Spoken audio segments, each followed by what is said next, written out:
Хлопзик телехопшчам, яцахцойт апсны, ахадрахе, а кандидатша рыччажера. Яхя хиччажует Олег Мсасипа Барцыц. Хлопзик взял шабит Олег Мсасипа. Бзера фемаз наур, бзера фемаз хатырского телехопшца. Олег Мсасипа рабхи писара, тула хадрахе кандидат шукукалуп. Асипшику азбамта шпашведышкалы нас гей мариазма шарашзы. Абрия виза ацбара, аткалара, дара и мариамас разза. Уй дара и мариамас сазынге, тацвеге разынге. Аха сара у вас сосходцит связь связа от гур пати по какоба храцвевит нас абрия ацбара и хадах колет. Мое глубокое убеждение, что невозможно такое решение принять легко, и мы не исключение. Мы приняли это решение в интересах объединения нашего общества, со Сгуанагара, связа от Гурпати по Игуанагара, Зегерабхи Гулуб, Ауа Рейт Колора, Ауа Рей Лазара, Раубриоп Яхтоху, Уизагерабхедзе. Сгуанагара ишпейдышкало, игума рабхепетиш, ашичаква игошца, хаб апсны хадрахи шалархыр. Зегерабха хара реформа ква яхцартаху.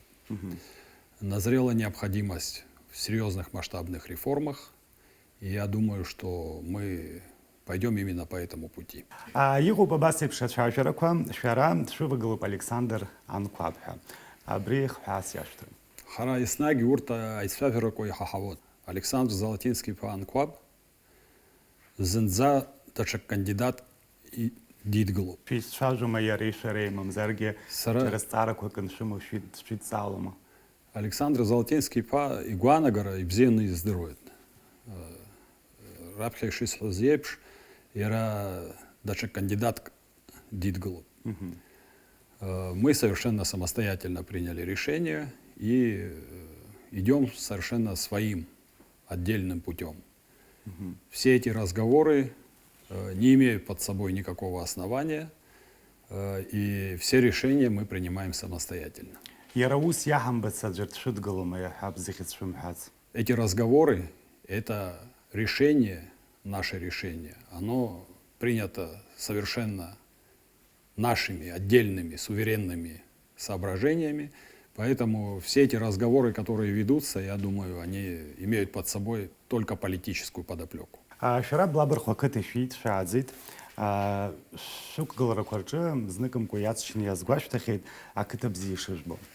Усанак хокетен хами обстаза арибзи заниш деруит, знаком кугиш хахейт атула аграр тулупха абсна. Хтула хадас шалархар. Шазлац хравая кыта нас ге ярбан проект хуйрыдышгал. Гудот акалак сиит, аха саадзет блабархуа кытан. Схучраем ваписит блабархуа кытан. Уа санхот, уа сабивны, сывны ахико вайхоп.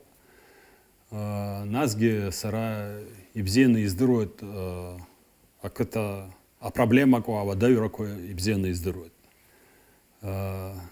Апсуа кыта уи харах кыта ква ацагду атыбду анакулы хабстазаразы хмелатазы хайларазы. Апсуа кыта уи хдоуха хтоурыху уи культураву кябзу. Дарбан залаг сасапсо псхо кытак далц. Иқад замажла кыта ядхулун. Хазыга кытак охралц. Аха авадайра курацвёп уисдрот. Зиги проблема ква епшу. Амия, афым цамч. Адзы, ашкол, Ахучбахча. Эти проблемы все требуют решения. Эти проблемы накопились за долгие годы и, к сожалению, не решаются также годами. Я думаю, что село отчаянно нуждается в поддержке государства. Если мы не обратим на село очень серьезный потенциал наших усилий при государственной поддержке, то, конечно, последствия трудно недооценить. Это будет уже совершенно другое лицо нашей страны. Наши села, и это не только где проживает компактно абхазское население, и там, где проживает многонациональный состав наших сельчан, они требуют серьезной поддержки со стороны государства. Яра и Хамзаб яхя абсо катакурч яратшо побыркча хачар катакуанычна акалак курахи и сует мамзарги дешепила куркрах шарайшему нас убря проблема злашецбо ха проект мамзарги джера ачар злад шепхало ката. Акалакч усруот уилкауп аха рабхешис зепш атахоп ацхрара амя адзы функцалашара. Если это все будет в наличии в селах, то я уверен, что и молодежь останется, и дети будут находиться в селе при соблюдении, конечно, этих условий. Но это потребует определенных усилий, в том числе определенных проектов, прежде всего в области сельского хозяйства.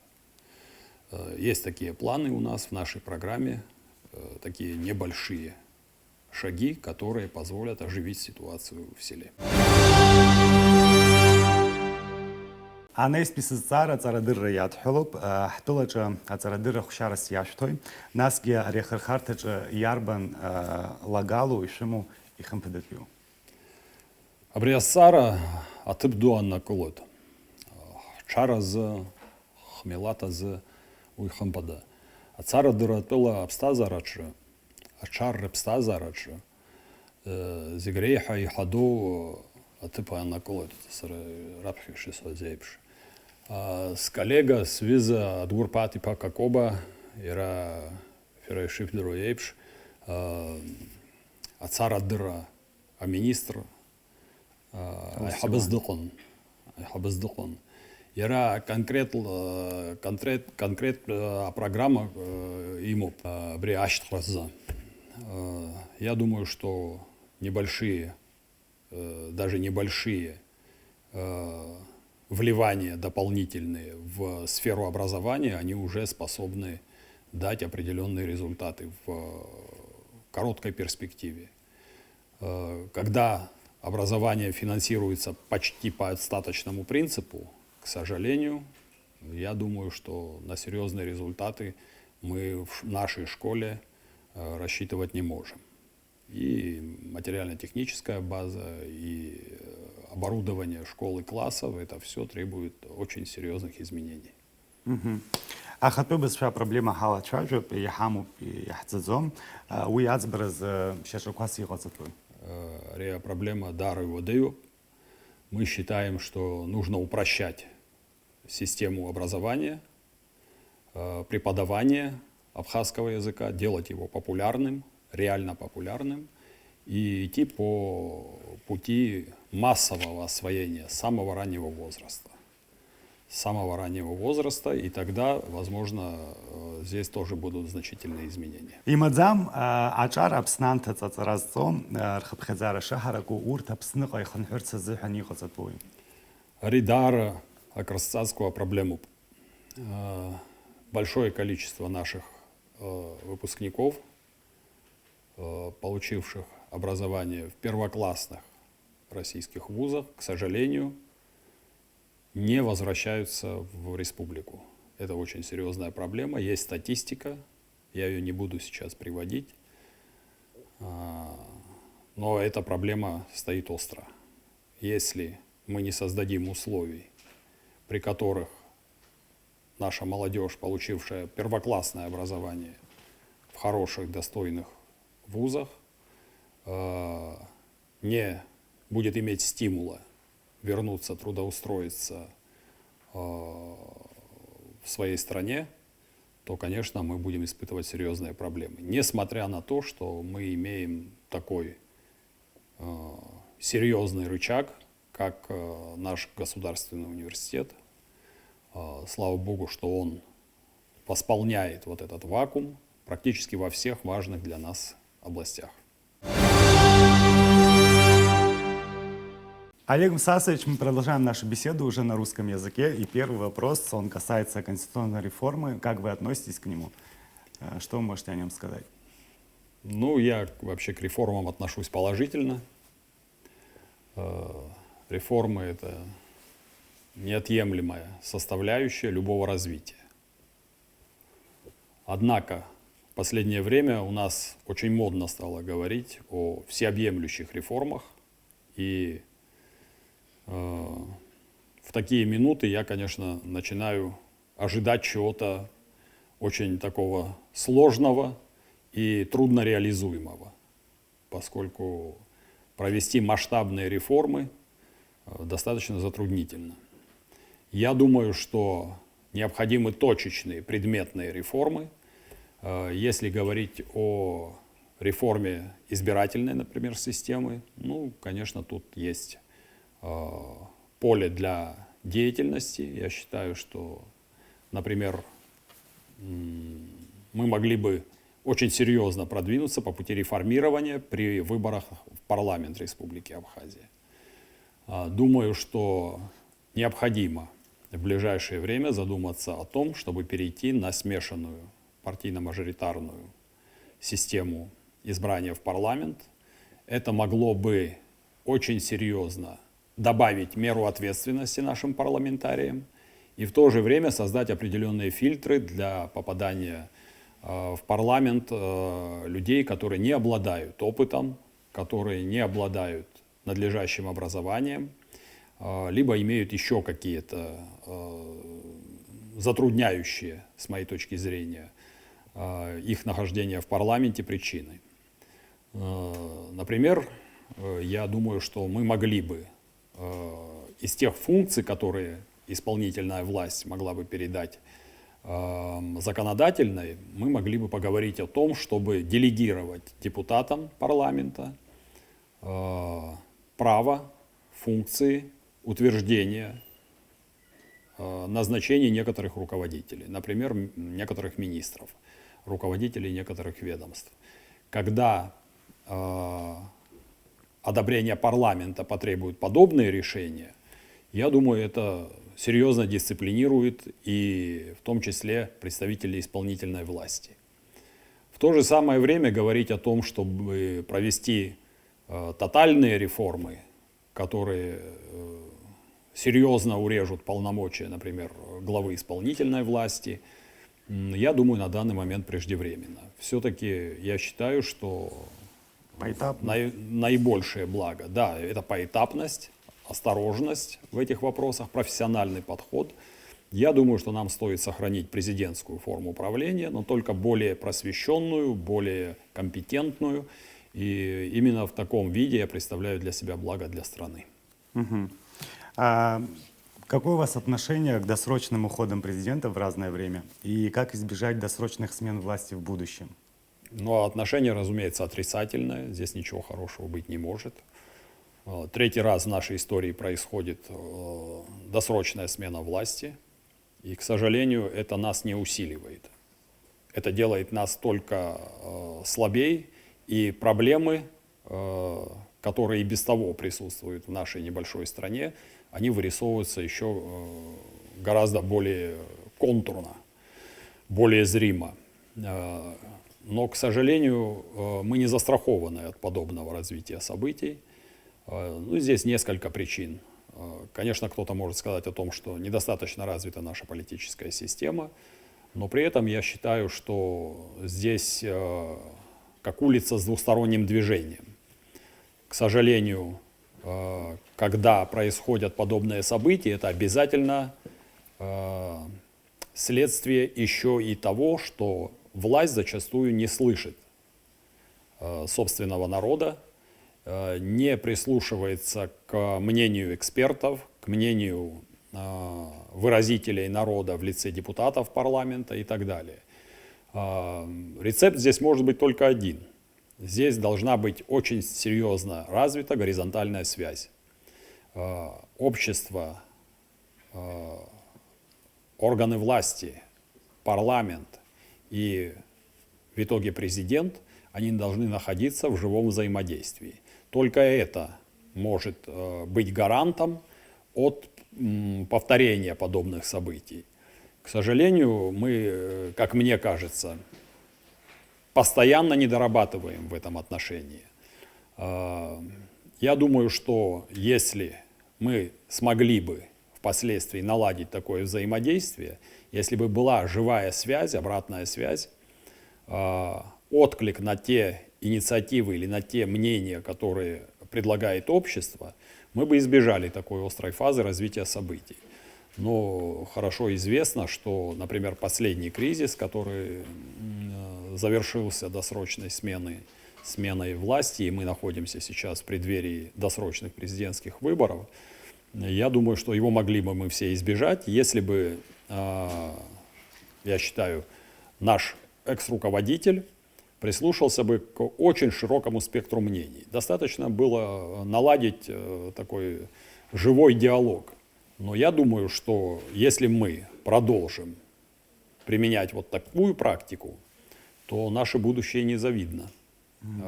У нашей небольшой страны нет такого запаса прочности, который позволял бы бесконечно экспериментировать на этом поприще. В прошлый раз, когда вы баллотировались в вице-президенты с Олегом Аршба, тогда стоял вопрос остро здесь, в Абхазии, добычи нефти. А сегодня уже другие реалии, и стоит вопрос энергетики. У нас в Абхазии дефицит. Как вы в будущем, будучи президентом, если вы им станете, будете решать эти вопросы, вопросы энергетики и нехватки электроэнергии здесь, в Абхазии? Я хочу сказать, что и тот вопрос, и нынешний, который остро стоит, они оба довольно актуальны. Это все неотъемлемые составляющие нашего энергетического топливного суверенитета. Мы с вами хорошо знаем, как болезненно и остро переживают наши граждане, допустим, повышение цен на топливо. И задают вопрос, почему у нас в стране топливо стоит дороже, чем, допустим, в соседней Российской Федерации. Ну, ответы очевидны. Мы не добываем и не производим этой продукции. Она завозная, поэтому, соответственно, со всеми, значит, со всем объемом платежей, которые этому сопутствуют, вот, к сожалению, такое ценообразование. Что касается электроэнергетики, ну, во-первых, я оцениваю состояние в отрасли как очень тяжелое, поскольку состояние дел в хозяйстве энергетическом, кризис неплатежей, отсутствие у подавляющего большинства абонентов, потребителей, систем контроля и учета сыграл как бы свою роль, тяжелую роль. Необходимы очень быстрые срочные шаги в этом направлении. Какими они могут быть? Во-первых, я считаю, что рост тарифов – это не панацея, это не выход из положения. Если при этом не возрастает качество услуги, подаваемой потребителю, механическое увеличение стоимости тарифа не приведет к необходимому результату. К сожалению, просто возрастает количество людей, которые не платят за электроэнергию, и бюджет, и отрасль недополучают значительные средства. Если ситуацию в этом плане не изменить, то, конечно, так и продолжатся кризисные процессы. Кроме того, нам необходимо очень серьезно задуматься над тем, чтобы составить и принять государственную программу энергосбережения. Мы это предлагали еще некоторое время назад, подумать о положениях такой программы. К сожалению, эта точка зрения не возобладала тогда, и мы имеем сегодня вот значительные негативные последствия этого.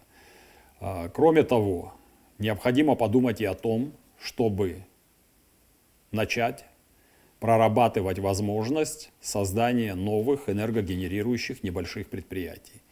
Наш гидропотенциал, а как известно, Абхазия находится в лидирующих странах среди стран, которые обладают вот подобными гидроресурсами.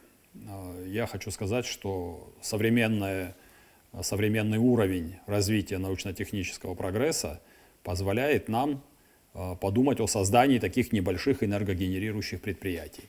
Если мы пойдем по этому пути, наряду с реконструкцией тех наших малых ГЭС, которые существовали до 1992 года, я думаю, мы получили бы серьезное подспорье для нашей, вот, испытывающей очень большие проблемы энергетической отрасли. Кроме того, необходимо подумать и об возобновляемых источниках энергии. В некоторых странах очень широко применяются такие решения, как создание ветропарков. Некоторые районы Абхазии, локации позволяют нам подумать о создании таких проектов. И предложения уже были. Я, кстати, уже приводил эти примеры не раз, когда очень серьезное масштабное предложение последовало от известной очень компании, это транснациональный гигант китайских Huawei. Они, кстати, предлагали нам создание подобного проекта на территории Абхазии. Но, к сожалению, по каким-то причинам подобные предложения всегда воспринимаются как что-то нереализуемое. Я все-таки считаю, что мы могли бы пойти по этому пути. И это тоже серьезно облегчило бы ситуацию в энергосфере. Можно подумать и о том опыте, который существует в различных странах. Я вот посещал Сирийскую Арабскую Республику, ну, разумеется, до последних событий. И вот там проблема с электроэнергетикой в значительной степени решалась путем создания предприятий по производству солнечных батарей и массовой их установки. Ну, количество солнечных дней в году в Абхазии сопоставимо с солнечными днями в Сирийской Арабской Республике. Да. Я думаю, что этот опыт мы могли бы взять на вооружение.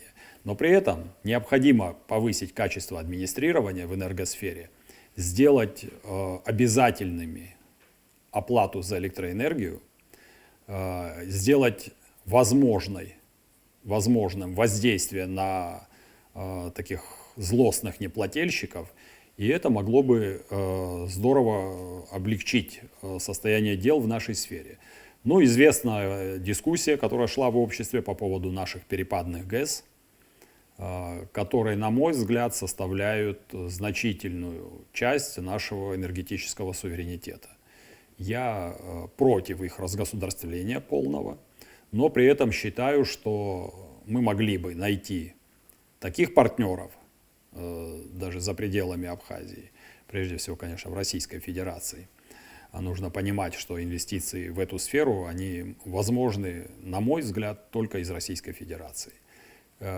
Такие инвестиционные проекты, которые были бы взаимно полезны и нашей стране, нашим потребителям, и нашим инвесторам, и не вызвали бы большого, быстрого роста тарифов,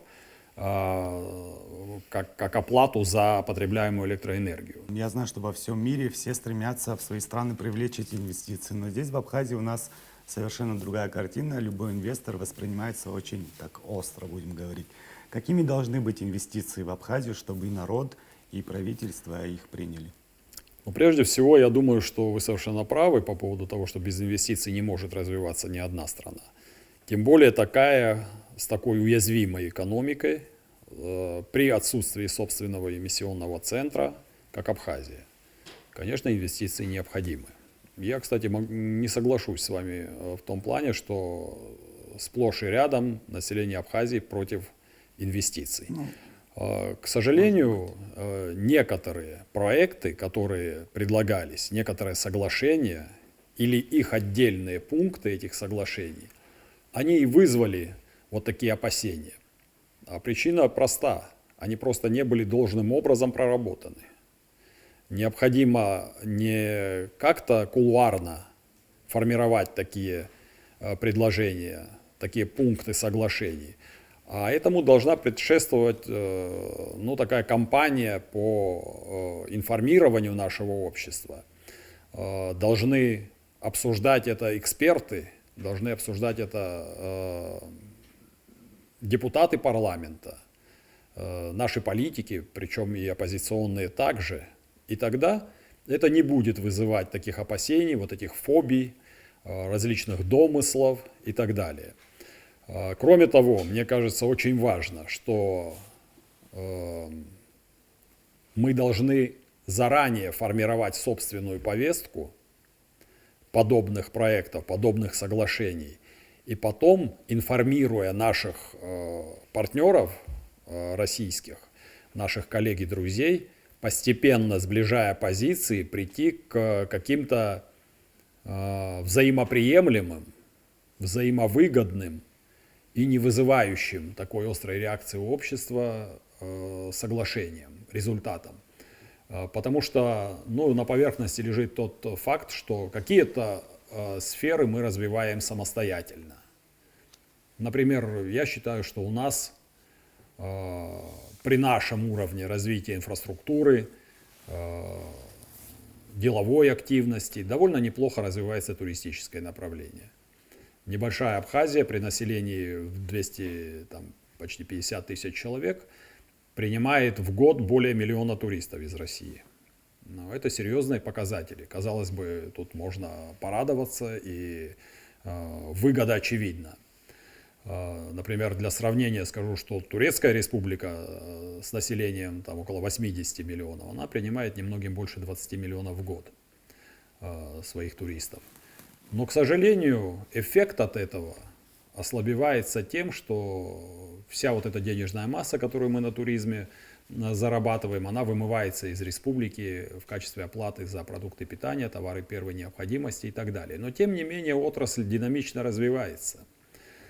И здесь создавать какие-то суперпреференции для иностранных инвесторов, тем более, что некоторые уже работают здесь давно, я думаю, не очень правильно. Но есть какие-то области, в которых мы отчаянно нуждаемся в инвестициях.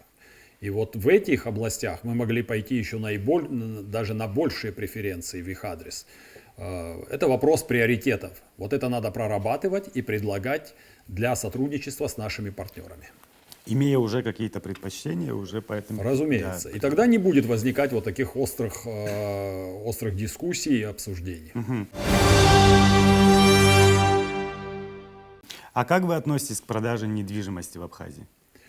Вы знаете, что это самый острый вопрос, который периодически всплывает на повестке. Я считаю, что мы сейчас к этому не готовы. Подтверждением этому, кстати, стал пресловутый законопроект об апартаментах. Я, кстати, также выступал против принятия этого закона по той причине, что он мне представлялся преждевременным и непроработанным. В условиях отсутствия земельного кадастра недвижимости, в условиях отсутствия градостроительного кодекса на тот момент, а также планов развития территории, в нашем случае это районы Абхазии, конечно, идти на это было бы достаточно рискованно. Кроме того, у нас, как мы уже говорили раньше, у нас серьезный дефицит в объеме электроэнергии, недостаточно развита инфраструктура, плохо обстоят дела с водоснабжением, водоотведением, совершенно негодным образом обстоят дела с утилизацией твердых бытовых и твердых коммунальных отходов, то есть, проще говоря, мусором. И поэтому начинать столь масштабные проекты в отсутствии всех вот этих условий, для меня представлялось достаточно авантюрным. Кроме того, не была создана ни профессиональная, ни цифровая база для обслуживания подобных проектов. Мы могли понести очень серьезные имиджевые и инфраструктурные риски.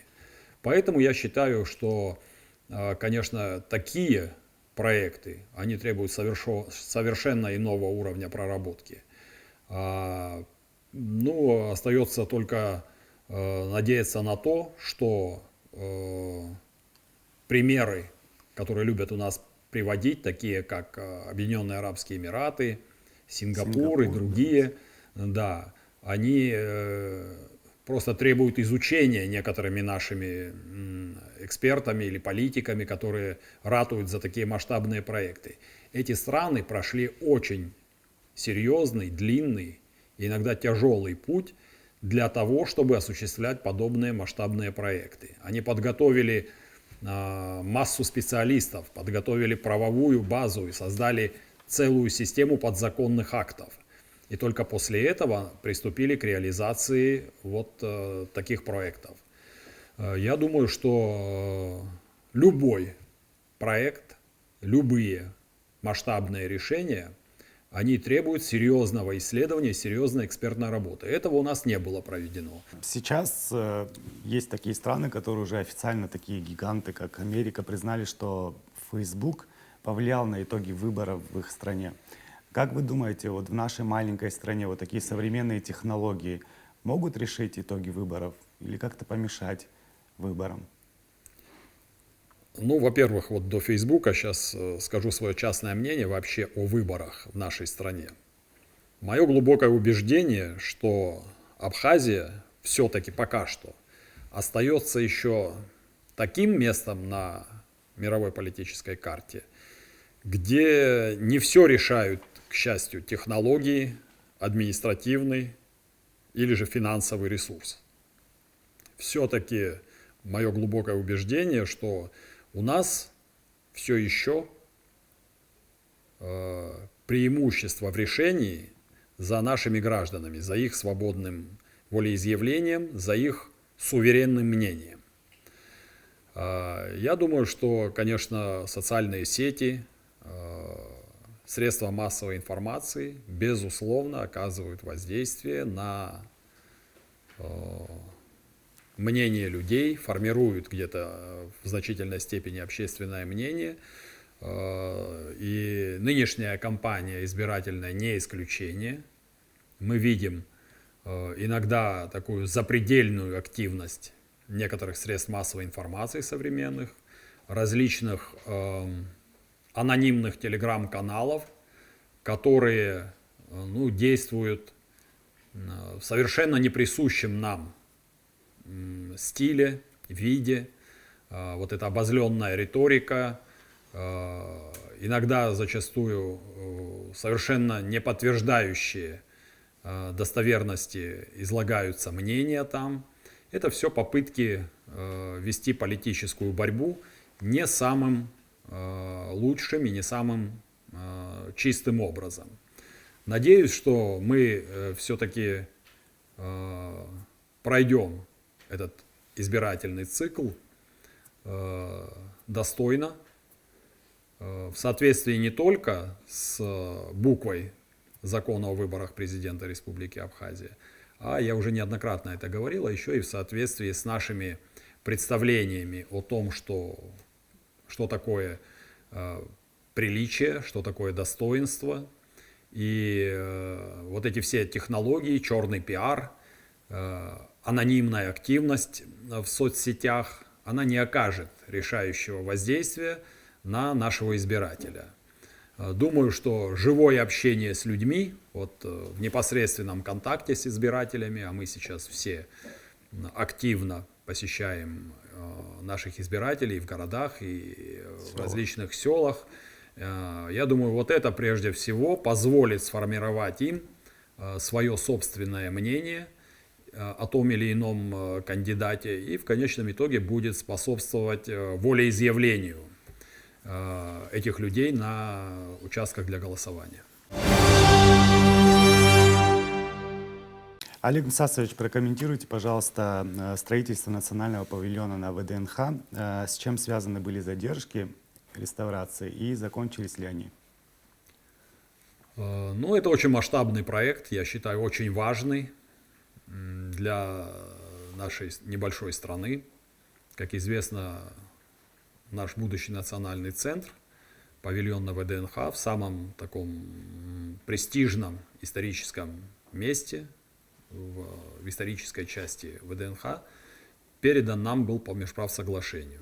И вот реконструкция, очень масштабная реконструкция, сложная и технически, и сложная с художественной точки зрения, поскольку этот объект является наследием, культурным наследием, историческим и культурным, внесен в реестр исторических памятников в России.